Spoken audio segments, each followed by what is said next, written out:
So far, we have focused more on the topic of landscape photography. But when you think of Namibia, you naturally think of wild animals. Today, on our first game drive, we will be looking for desert elephants. In this episode of the Colourclass Namibia, you'll find out whether we have found them and how best to photograph them. In the meantime, we drove further north and arrived in Damaraland. Here we set up our base in Camp Kipwe.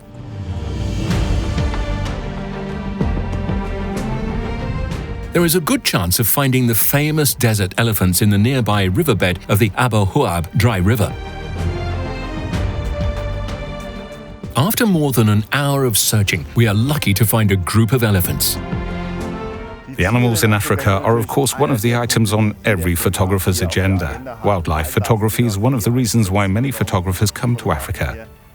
And what is important when it comes to wildlife photography? One thing is very important. I always tell my workshop participants at the beginning of each trip, it's not a zoo.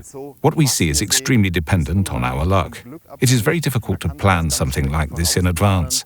A little luck and patience are the two things that are extremely important for wildlife photographers. If you look at National Geographic photographers, they often stay at a spot for days to get a single picture of a specific animal. We usually do not have that luxury when we are on a tour. That's why we want to give you a few tips on how you can approach the topic to get cool pictures.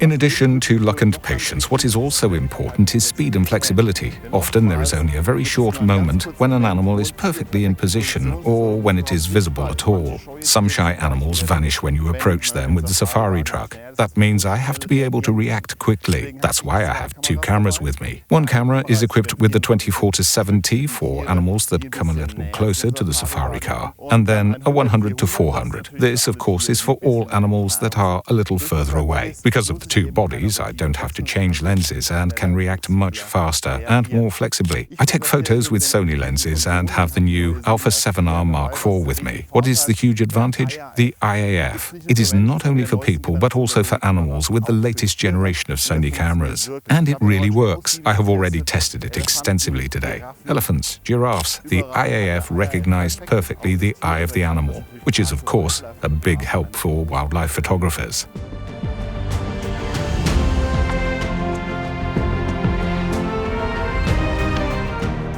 On the subject of cars again, you travel mostly in open land cruisers. Space is limited, therefore limit your equipment. And you can't move around much either. That means a tripod will be of no use. You cannot set up a tripod. That is why you should use short shutter speeds. I usually start from 1,000th. I don't go slower, just to be sure that your shot shows no motion blur because the car is moving or your fellow travelers are moving. Then the whole car is shaking.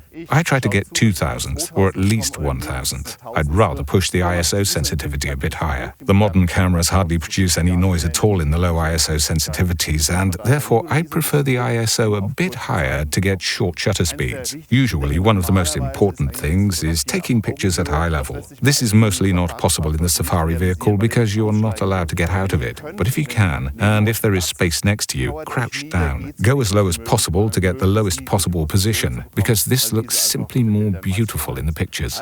Let me summarize again. Patience. We cannot influence our luck. Let's hope that we have it. The equipment must be as small and light as possible. If possible, two bodies with two zoom lenses, a 24-70 and a 100-400, or something similar to cover a large area. Choose short shutter speeds, a 1,000th, better 2,000th upward. Better go up with the ISO sensitivity. And if you take these tips to heart, it should be easy to get cool animal shots in the can. And I'm trying the same thing now. That means we're going on the next safari, and you can see some pictures.